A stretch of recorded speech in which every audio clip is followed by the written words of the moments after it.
Hello and good morning here from the Radisson Blue, Hurlingham, not Hurlingham, Upper Hill. I honestly do not know why I mix up Hurlingham and Upper Hill, but welcome to the Distant Podcast here live at the Africa Inclusive Conference 2023. I am your host Alan Hubbard, and I believe that you have been able to enjoy and engage with all those episodes and the amazing guests that we've been having on this set. Now today is, unfortunately, it is the last day of the conference, and we have started a little bit early, and starting us off today, this gentleman, you see, when you look at people in their prime, I would say, you think they had things figured out, or they have things figured out, but it takes some time to figure things out. Or do we even ever figure things out? So in 2018, we were in a training about finding opportunities for employment. Yeah, that is about 5 years ago. This is when I first met this gentleman. He's going to be telling us 5 years down the line, how have things been happening? Did he finally find a job? And also, we're going to be talking about an innovation that he is leading that is all about making sure that persons with disabilities are getting employment in Kenya, but also not only in Kenya, but on the East African frontier. But as well, we're going to be weighing in on his views of the Inclusive Africa Conference, because he has been here for the past 3 days. So without further ado, Mr. Mwiti, kindly introduce yourself Well, and tell us who you are with this morning. thank you so much, Mr. Alan. Yes. You said clearly 5 years ago we are struggling in the city, trying to. Let me cut you short. I wouldn't say we were struggling. We were trying to find our foot. Sure, very well. We were really trying all means possible so that Yeah. we could be employable. Yeah. We tried through our support systems, you know them. So I think that thing really helped us. So my name is Sam Witty. Yeah. For the purpose of inclusivity, I'm on a wheelchair. I'm wearing black jacket, half coat, and Yeah. black trouser, white shoes, and another blue branded T-shirt indicated Inclusive Africa Conference 2023. Yeah. And I'm so happy to be here. So my innovation is about employment of persons with disability. I work for an organization called Riziki Source. Yeah.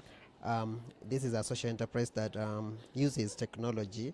To be precise, we have a mobile application whereby persons with disabilities get to register in there, attach their CV, then we keep their details. Yeah. We use those details to vouch for opportunities through partnership with different employers. Yeah. So we have been in operation since 2015, Yeah. and we pride ourselves in trying to bridge the gap between employment and persons with disabilities. Yeah. Yeah. Thank you very much for that elaborate introduction.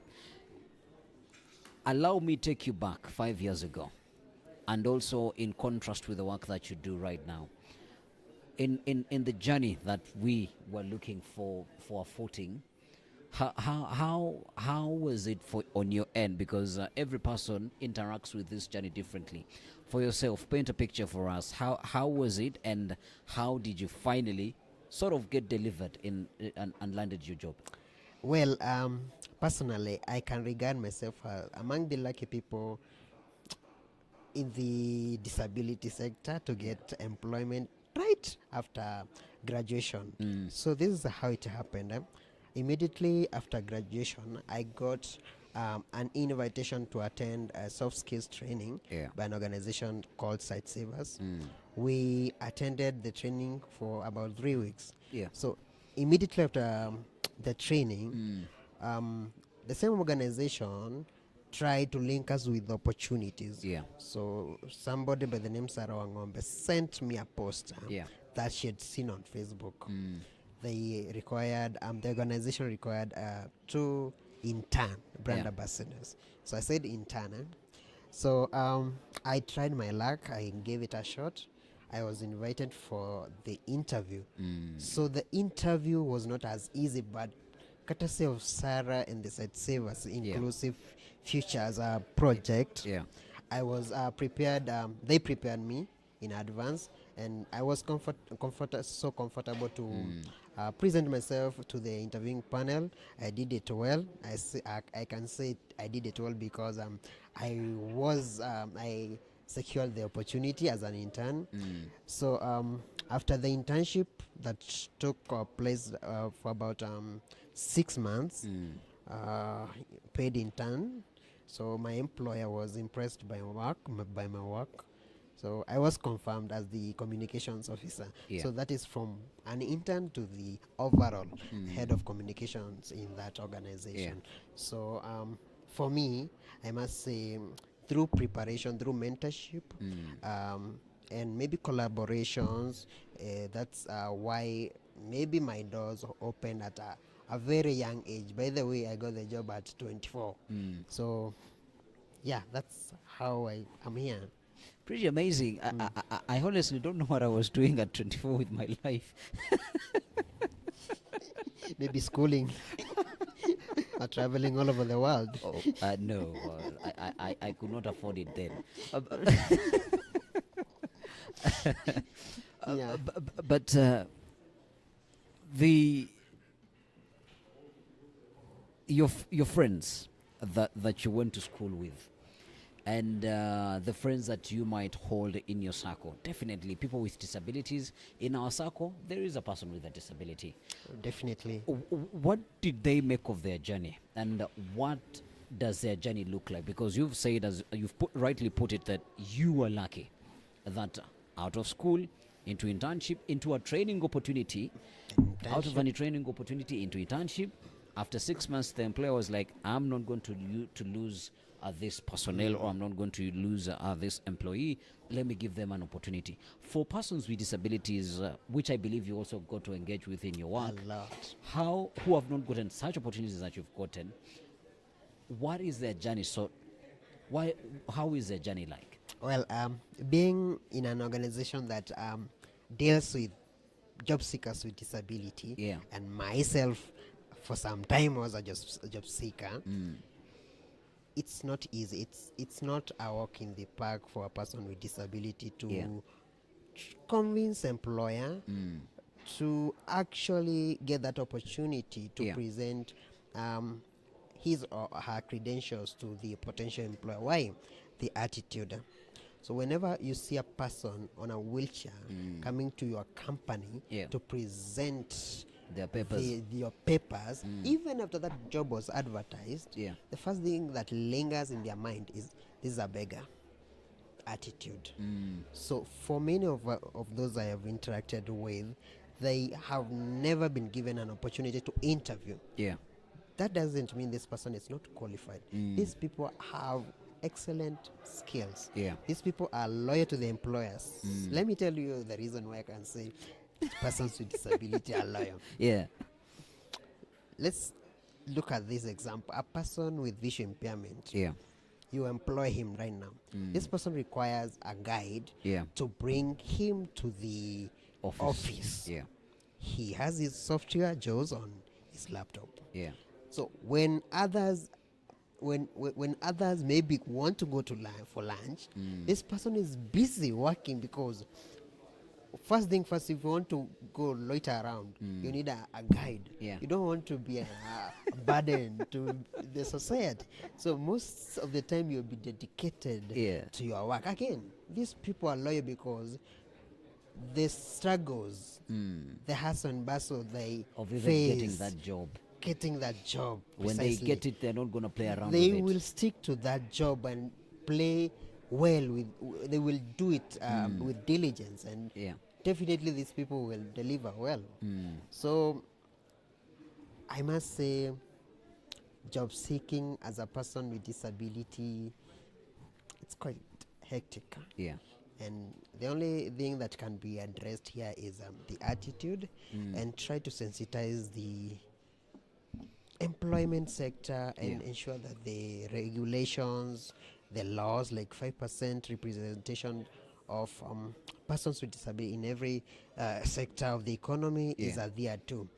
With that, we shall have a more equitable society whereby persons with disabilities thrive in the work economy.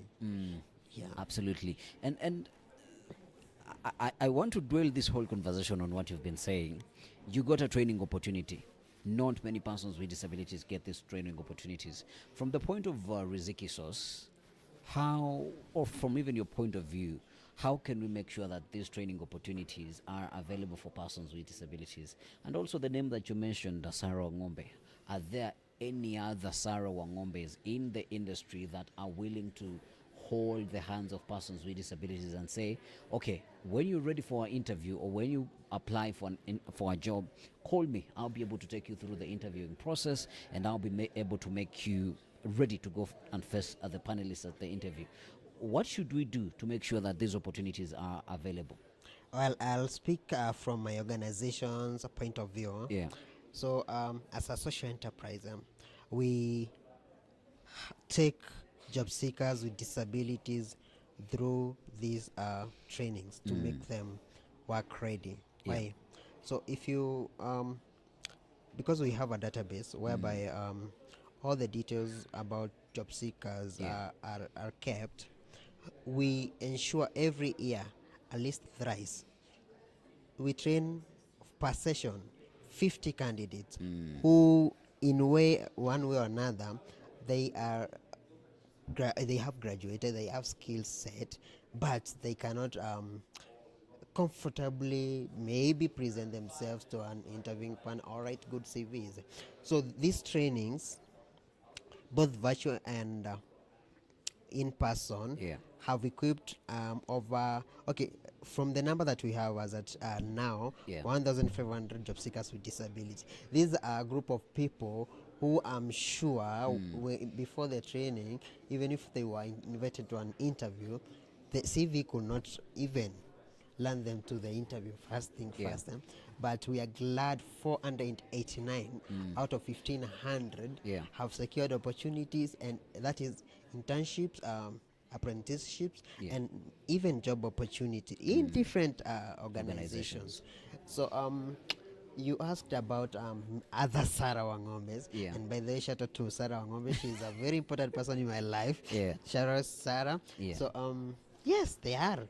I have seen a quite number of organizations of persons with disabilities making these trainings available for job seekers. Yeah. And it's a good move because these employability skills are vital for graduates. Again, I am not only concerned about the skilled. Yeah. We also put into consideration those who do not have any skill but they want to start their own businesses. Yeah. So we should look at the both sides of the coin. How do we help this person? So recently we have initiated a project, livelihood project. Yeah. Here we equip young entrepreneurs with business skills through fast training. Again, we want to assist them with financial support, the capital, to start their own businesses. The capital itself is not enough. We also want to help these people have assistive devices. So you want to start a sweets business in town. Yeah. You have a physical disability, you don't have a wheelchair. So we equip you with the assistive device, we give you capital, then you start your business, you thrive, Yeah. you become independent. That's how the economy grows. Yeah. Yeah. I would like to challenge you there on probably biashara ni biashara, or any Biashara. business is business, to put it plainly. But don't you think that we also need to elevate the participation of persons with disabilities in big business? For instance, I might, sorry if I might be stereotyping. Back home, you might have a piece of land. What would limit you to become a farmer? Yeah, if you have the assistive technology, what would limit you to become a farmer? What would limit you to become there's so many things that you could become. But why do you think we have to limit ourselves to selling sweets, probably on or by the roadside? I don't want to call them the streets, but by the roadside, and any other menial jobs. I would call them menial jobs that we believe those are the easiest for persons with disabilities. I understand there is a component that you've said they lack the training, but how about vocational training? Don't you think that that would be an easier solution? Riziki has the capacity. Well, you talked about farmers, Yeah. and of course, that's a very good point. When I said sweet, I didn't mean only sweets, as in first, I was just giving a very simple example. To start with. So, we have designers with disabilities, Yeah. good graphic designers, fashion designers. Yeah. We have artists who Yeah. can make good portraits, do all sorts of job Yeah. that many people may without disability might Yeah. find it hard to do. Yeah. So the livelihood project will also encompass all those components in Yeah. the that these people want to thrive in the economy, and we shall ensure that all these people, as long as they are registered on our platform, Yeah. each person we thrive. So our vision is to ensure our world that persons with disabilities thrive in the work economy. Yeah. So it does not mean it's only skills, but also those who want to Venture into this venture murky into- water of oh, entrepreneurship. Yes, yeah, Yeah. that's precisely what Riziki Source is trying to do. Yeah. To bridge that gap. Yeah. Amazing work there. We'll come back a little bit to Riziki Source because you have to take us through how the application works, how they applying, how to become a member, and all of that. But 3 days you have been at the conference so far. What do you make of the conference? Well, this is a Inclusive Africa Conference. It's one of its kind. Yeah. I must say this is not my first time to attend this conference. Yeah. And before the date for this one was scheduled, Yeah. I was actually counting down in my mind. I was really waiting for this opportunity, first thing to network, to Yeah. meet all innovators from all walks of life, from different countries, Yeah. with amazing innovations. Yesterday we had a chance to showcase our innovations in the Innovators Village. Yeah. And trust you me, those people are amazing. All those innovations. Yeah. I wish the whole world could embrace and support these innovators. Take for example, there is one innovator who is doing prosthetics for amputees. Yeah. It's such in a kind of innovation that enables this person to be independent, with or without your arms, limbs. I think that one stood out. Stood out for you. Yeah, a lot. Yeah. Among other innovators, they're doing amazing. Well, another thing, that the discussions, eye-opening discussions that are happening from excellent leaders, from influential leaders in the disability space across Africa. Yeah. That's a very humbling moment, and I can't wait for the next Yeah. conference, which Yeah. will be happening next year. Yeah. And now today being the last day, we are waiting for the dinner and And probably see if you'll get your dancing shoes on. yes, of course, there is a lot of entertainment. Last time we really danced Yeah. on stage. Could see people with or without disabilities. Yeah. Like it was amazing last year. Yeah. So can't wait for Yeah. that moment. And then you talked about the innovations hub or the innovation village. Take us through Riziki, the Riziki Source. You've told us about it's a platform where persons with disabilities come on and apply and put up their CVs to get employment opportunities. But I would say put it in plain language, in the simplest language, so that who is listening right now and who is watching right now, they can really get a grasp of what Riziki Source is all about. So Riziki Source, as an organization, Yeah. bridges the gap between employers and persons with disability. It's an organization. Yeah. We have a product, Riziki Source app. This app, it's not the only platform where you can access opportunity through our organization. Yeah. We have options to register with us. The first mode of registration is that app. Yeah. I'll come back to it. Mm. Another thing, another product, same for registration, is our website, Yeah. www.rizikisource.org. Mm. And the next, it's our SMS USSD code. Yeah. Why USSD code? You know, in the rural setup, you might not have internet connection. You might not have a smartphone. Yeah. But of course, you need job, you need internship, you need livelihood support. So the SMS mode, it was made in such a manner that regardless of where you are, regardless of the device you are using, you can feed in your details. You send the word Riziki to the number 0796 430 430. You answer 8 questions. Yeah. Just to feed details about your professional details. Yes, that's the SMS mode. For the next one, it's website. Website and app, they are closely related, but for the app, and there is work in progress because we do not have an Apple version. It's only an Android version of it. So literally, if I was looking for a job, I would be locked out. You won't be locked out because we have the website. SMS and okay. So we ensured everyone is taken care of. But Yeah. for the mobile application, now that we are online or digital Yeah. platform, there's work in progress to ensure that we have our applications on Apple Store. Yes. So once you feed your details using all those modes of registrations I've mentioned, the details are captured on our database.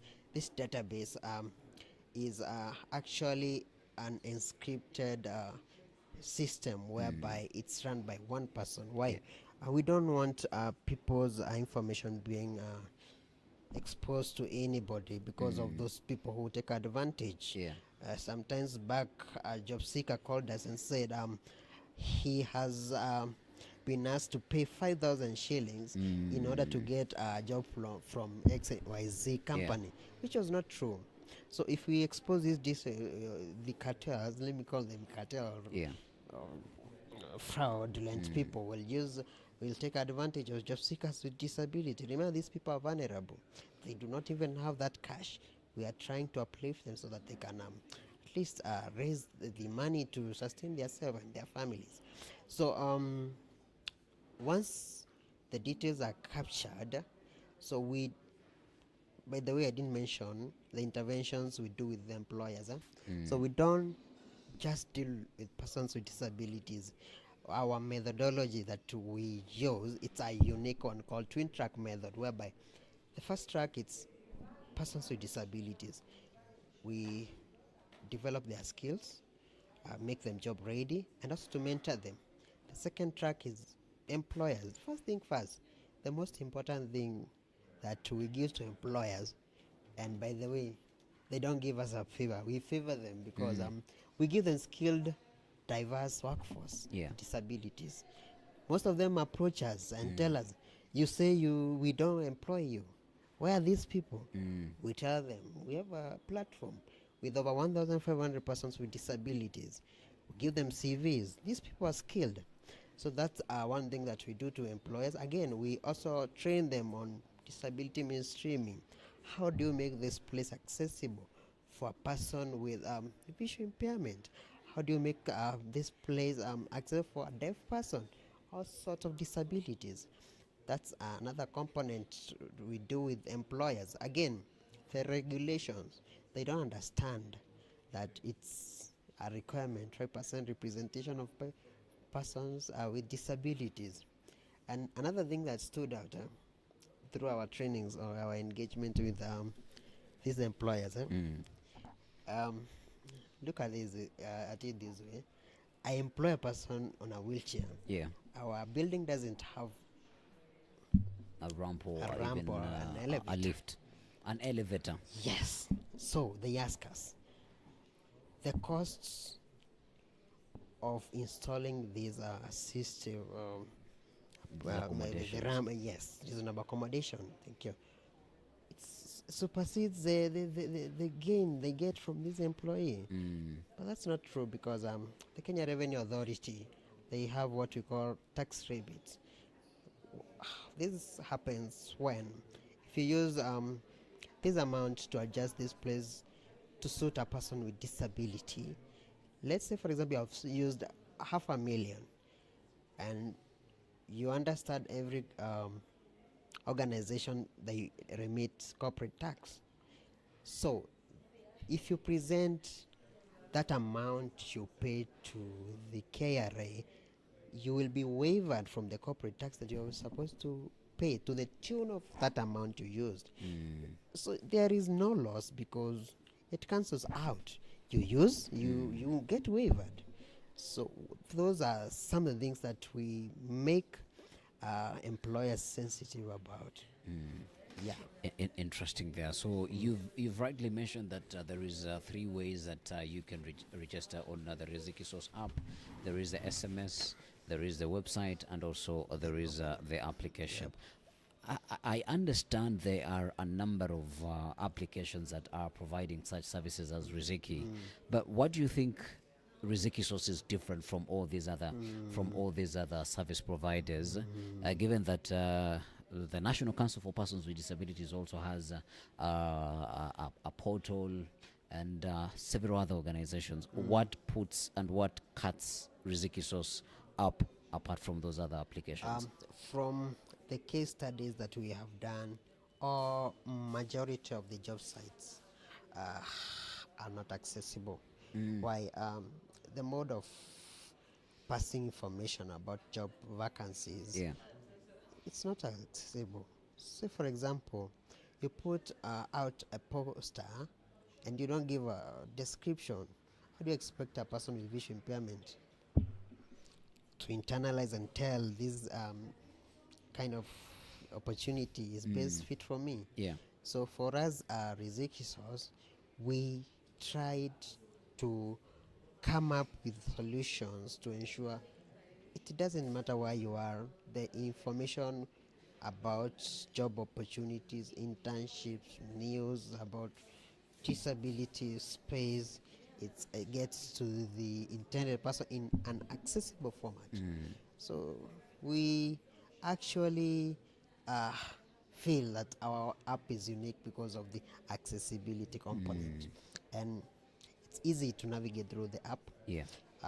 Because the light is affecting me. Yeah. Because you can, it has features to enlarge text just in case you have low vision, among other things that helps job seekers with disability to navigate through the app with ease. Yeah. Yeah. Interesting there. And you mentioned about legislation and what the likes of Kenya Revenue Authority, the rebates that they have put in place. You've also mentioned about the different legislations that are in place. How can we reinforce these legislation? Because it is one thing for legislation to be there, but also it's another that when we do not get to practice it.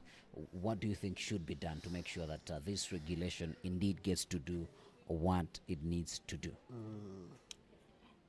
The instruments of power, it should be made mandatory. Yeah.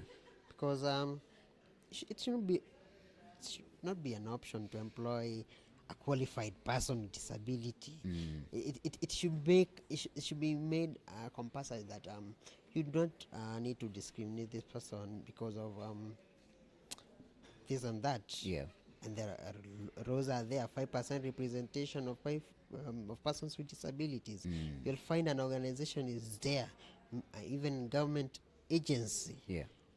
No ramp, no sign language interpreter. Yeah. Even serving clients with disability It's a challenge. It's a challenge for them.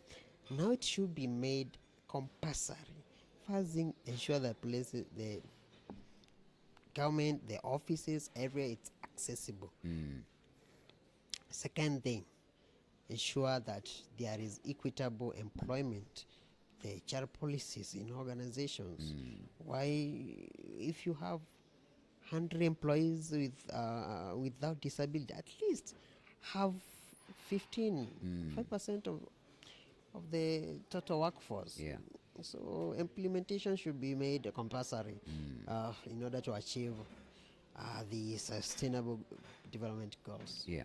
Yeah. And as we're winding up, what would be your clarion call to persons with disabilities? Well, I should look at this camera. uh, Persons with disabilities, I know it's a group of people who have diverse talents. These people are talented in a manner that they do their jobs, their work, they're given with passion. But the problem comes when they don't get opportunities. So you have gone to school, joined university, graduated, but because of this impairment, you cannot access opportunities. Quite unfortunate. So my message to stakeholders first, before even I get to the I wanted you to start with persons with disabilities so that we will go to the. all right. Yeah. So my message to persons with disability: whenever you get an opportunity, any opportunity, seize the moment. Once you get there, do it to your level best. Impress. Let's your case be a motivation to anybody who would like to employ a person with disability. If you do good, so a lot more people with disabilities will benefit from your good work. So that would be my clarion call Yeah. to persons with disabilities. Be the perfect role model so that the employer can be able to see that. Set the pace yeah. so that you can motivate anybody out there to use that opportunity to employ persons with disabilities. All right. And now, second, to employers. Well, employers, these are very important people in the economy. Yeah. Because, yes, they are very important because they give us that opportunity to exploit our potentials. But a message is just learn about this different type of disabilities. Yeah. Just put yourself in their shoe because it's commonly known disability is a club that anybody can join. Imagine being an HR, you go there, God forbid, get knocked, you use a wheelchair, and you did not employ a person with disability because he had the same disability you have. You will feel bad because your legs or your arm doesn't affect your performance. Yeah. So give these people opportunities, mentor them. If there is some issue here and there, which is also common, it's a challenge, address it in an amicable way so that you can motivate this person to thrive in his or her career. Yeah. And to not necessarily a person with a disability, and also not necessarily an employer, to anybody who is watching and the general public, what do you tell them? So my message to everybody watching, persons with disabilities, these people or this group of people are unique, as I said earlier. So if you respect them, give them the opportunity, provide a safe space that regardless of the impairment that the person is having, provide an environment where you will realize that despite all those challenges, we call it reasonable accommodation. If you give this person reasonable accommodation, trust you me, they will deliver, they will thrive, they will perform, and everything will be as all right. All right. Thank you very much, Sam. I hope I have not left out anything. That was quite comprehensive, and Yeah. we have touched a lot on employment, which is my area of interest. Yeah. Yeah. All right. Thank you very much for making time, and I hope I will see you at dinner. Thank you for having me. Yeah. Let's wait for that time. We can't wait as well. All right. I want us to do something. Leave a question for the next guest that we're gonna be having. God. For the next guest, because Yeah. because I'm an inclusive employment pandit. Yeah. Just name 3 things that you think makes your workspace not inclusive for a person with disability. 3 things that you think can be addressed to make the workspace, Yeah. anywhere you have gone through and you find that this place is not conducive for a person with disability to work, just mention. Yeah. And someone out there will listen and address that as well. All right. Yeah. That is a very thoughtful question, and I hope my director has gotten that one, because if we forget it, we will not have fulfilled the joy or the mission of our guest here.